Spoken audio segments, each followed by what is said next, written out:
Hello and welcome to CFPI's podcast, which is Baat Inclusive Hai, and this is episode Inclusion in Politics. Today we welcome Ravi sir of our college, who is the professor in political department.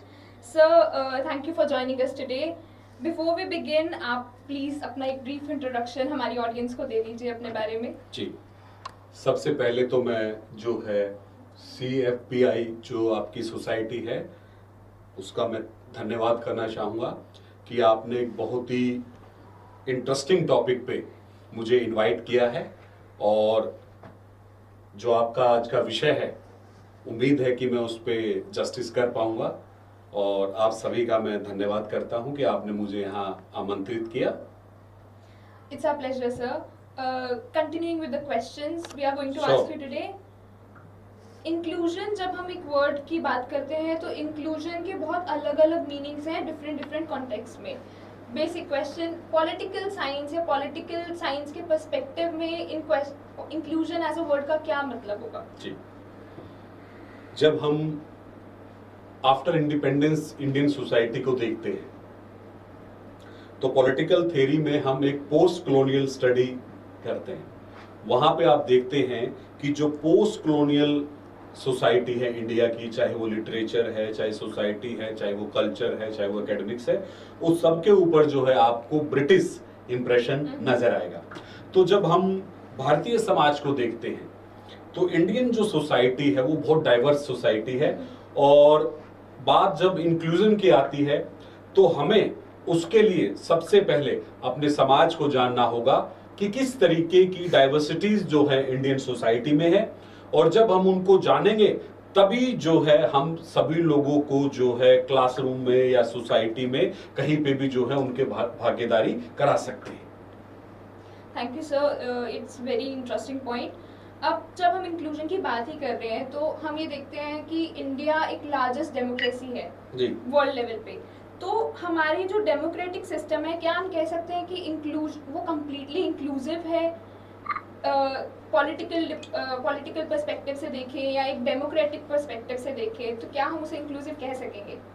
बहुत अच्छा आपने ये सवाल किया है. 1950 के बाद जो है जब इंडिया को इंडिपेंडेंस मिला तो जो हमारे कॉन्स्टिट्यूशन मेकर्स थे उनका ये एक बहुत बड़ा एक क्वेश्चन था हमारे जो पॉलिटिकल सिस्टम को जो लीड कर रहे थे उस टाइम कि आज भारत में जो है पॉलिटिकल डेमोक्रेसी तो आ गई है क्योंकि सभी को वोट डालने का, चुनाव लड़ने का, संगठन बनाने का, एसोसिएशन बनाने का राइट्स मिल गया. बट रियल में जो इंक्लूजन होगा वो तब होगा जब भारत में सोशल और इकोनॉमिक डेमोक्रेसी आएगी. जब हम सोशल डेमोक्रेसी की बात करते हैं भारत में तो आप देखते हैं कि बहुत सारे स्टेट्स हैं जिनकी अपनी अलग अलग कल्चर है. इसी तरीके से आप देखते हैं कि बहुत सारे लैंग्वेजेस हैं, डायलेक्ट्स हैं, फूड कल्चर है, ड्रेसिंग सेंस है, बहुत सारी डाइवर्सिटीज हैं. और जब हम इन सब चीजों को देखते हैं तो ये हमारा एकेडमिक्स का भी और पॉलिटिकल सिस्टम का भी ये ड्यूटी बनता है कि वो अपने क्लासरूम को या सोसाइटी को डाइवर्स बनाए. और जब डाइवर्सिटी होगी तो रियल में डेमोक्रेसी आएगी. डेमोक्रेसी जो है वो नाम से नहीं होना चाहिए, उसमें जो है सोशल और इकोनॉमिकली भी जो है लोगों का पार्टिसिपेशन जो है वो होना चाहिए. अगर ये नहीं होगा तो डाइवर्सिटी नहीं आएगी और इंक्लूजन नहीं आएगा. सर, बिल्डिंग ऑन दैट, जैसे कि मैंने कहा कि इंडिया लार्जेस्ट डेमोक्रेसी है, हमें सबको पता है. इंडिया का constitution is also one of the best. But अभी भी हमारी कंट्री में काफ़ी सिटीजन्स हैं जिन्हें अनहर्ड फील होता है या अनसीन फील होता है. और इस व्यू को लेके अगर हम चलें तो हमारी जो अंडरस्टैंडिंग है वो एक्टिव सिटीजनशिप की सिर्फ ये है कि हमें वोट देना है, या हम और किस तरीके से पार्टिसिपेट कर सकते हैं हमारी डेमोक्रेसी में, हमारी कंट्री में, कि हमें इंक्लूसिव भी फील हो और हम रूल्स और राइट्स फ्री सब कुछ फॉलो करें. अगेन मैं आपको कॉन्ग्रेचुलेट करूंगा कि एक बहुत अच्छा क्वेश्चन आपने ये किया है. जब आप डेमोक्रेसी को देखते हैं तो डेमोक्रेसी जो है ऑन पेपर्स नहीं होना चाहिए, ऑन ग्राउंड्स होना चाहिए. और वो कब होगा? जब इस देश का हर सिटीजन अपने आप को एम्पावर्ड फील करे और वो देश में चाहे वो कोई सोशल एक्टिविटी हो या कोई पॉलिटिकल एक्टिविटी हो उसमें सबका पार्टिसिपेशन होना चाहिए. जब हम भारत से बाहर, जब हम वर्ल्ड को आज देखते हैं, तो वहां पे आप देखेंगे अमेरिका है या यूरोपियन कंट्री है, वहां पे डेमोक्रेसी का जो है, वहां जो पार्टिसिपेशन है वो एक्सीलेंट पार्टिसिपेशन है। जब हम भारत को देखते हैं तो आज भी जो है लगभग आप किसी भी चुनाव को देखिए 25% से लेकर 30% लोग वोट डालने ही नहीं जाते, तो कैसे डेमोक्रेसी आएगा। और जब आप पार्टिसिपेशन करते हैं तो आपका अटैचमेंट जो है वो पॉलिटिकल पार्टी से भी होता है, लीडर से भी होता है, कंट्री से भी होता है, और वोट डालने के बाद फिर आप जो है अगले 5 साल तक हर तरीके से एक्टिव रहेंगे। जब आप देखते हैं कि कोई भी बिल आता है, अगर हमारा पॉलिटिकल पार्टिसिपेशन रहता है तो हम उसके बारे में अवेयर रहते हैं, और अगर हम पार्टिसिपेट नहीं करेंगे तो चाहे कितने बिल आ जाए पार्लियामेंट में, हमें उसकी कोई जानकारी नहीं है। और ये किसी भी प्रोग्रेसिव डेमोक्रेसी के लिए या एक मैं कहूं पॉजिटिव साइन नहीं है कि अगर सब लोग पार्टिसिपेट ना करें। तो सबका पार्टिसिपेशन होना डेमोक्रेसी के लिए मस्ट है। सर, पार्टिसिपेशन वाले पॉइंट को, और क्योंकि आपने ग्लोबल मेंशन किया, ग्लोबल पॉलिटिक्स को, उसको मेंशन करते हुए मैं आगे क्वेश्चन एक आपसे पूछना चाहूँगी।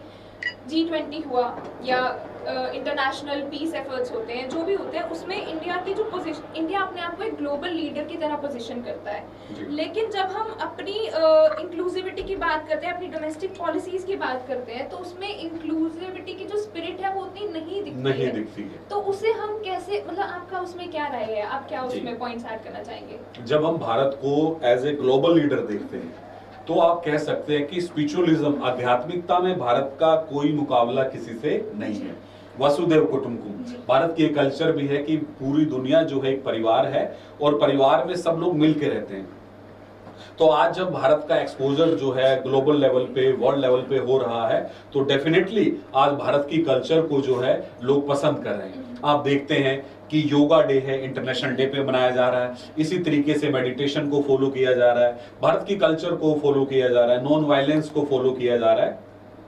तो उसी संदर्भ में जब हम देखते हैं तो ग्लोबल लेवल पे हमारे कल्चर को, आइडियाज को लोग पसंद कर रहे हैं। तो जब हम भारत के अंदर देखते हैं तो वहां पे जो इंक्लूसिविटी है, आप देखेंगे कि अभी जो गवर्नमेंट है यूसीसी लेके आने वाली है, यूनिफॉर्म सिविल कोड। अगर ये यूनिफॉर्म पास होता है, ये आता है, तो डेफिनेटली सबका पार्टिसिपेशन होगा। मैं आपके इस एपिसोड में बताना चाहूंगा कि अगर यूसीसी भारत में आता है तो उसका सबसे बड़ा जो बेनिफिशियरी है वो फीमेल रहेंगे। हाँ जी, क्योंकि बहुत सारे ऐसे एक्ट हैं, हर रिलीजन के अपने एक्ट हैं, उसमें जो है विमेन को जो है पर्टिकुलर राइट नहीं मिल पाते। लेकिन यूसीसी आएगा तो सबको एक जैसा ट्रीटमेंट होगा, वो चाहे किसी धर्म से हो, किसी आस्था से हो। तो आज का जो आप भारत देखते हैं, अगर आप वर्तमान भारत को देखें तो जो नई जनरेशन है और जो जेन जी है, उसका एक बहुत बड़ा रोल मैं मानता हूं। क्योंकि जेन जी का जो एक विजन है, एक आइडिया है, वो ग्लोबल विजन के साथ है, और वो चाहते हैं कि हम जिस देश से संबंध रखते हैं वो देश भी अपना इंपॉर्टेंस ग्लोबल लेवल पे लेके आए।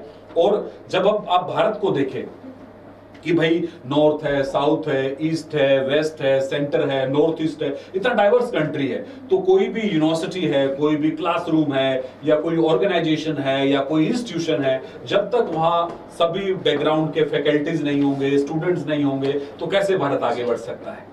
अगर भारत को आपको सही मायने में देखना है तो ये डाइवर्सिटी होनी चाहिए, इंक्लूजन होना चाहिए। जी सर, बहुत थॉटफुल पर्सपेक्टिव है आपका।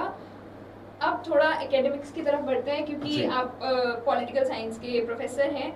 जब हम पॉलिटिकल साइंस के क्लासरूम्स में जाते हैं तो जो भी फोकस होता है वो थ्योरीज पर होता है, थिंकर्स पे मोस्टली होता है, प्रैक्टिकल नॉलेज पे हमारा क्योंकि इंक्लूजन एक ऐसा टॉपिक, एक ऐसा वर्ड, एक ऐसा कंसेप्ट है जो कि एक्सपीरियंस से आता है। डाइवर्स पर्सपेक्टिव जब आपका होगा वो तभी आप समझ सकते हैं।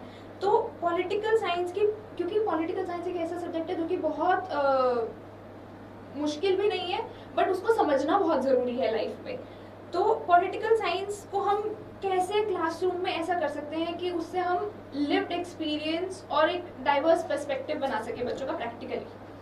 जैसा हमने अपनी बातचीत के शुरुआत में मैंने आपको बताया था कि इंडिया की जो सोसाइटी है, या जो थर्ड वर्ल्ड कंट्रीज है, एशिया, अफ्रीका, लैटिन अमेरिका, वहां पे जो है कॉलोनियल रूल का बड़ा इम्पैक्ट है।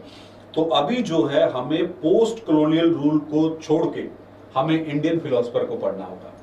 आप मार्क्स को पढ़ते हैं, आप एरिस्टोटल को पढ़ते हैं, आप मैकियावेली को पढ़ते हैं, तो आपको एक ग्लोबल फिनोमिना मिलता है।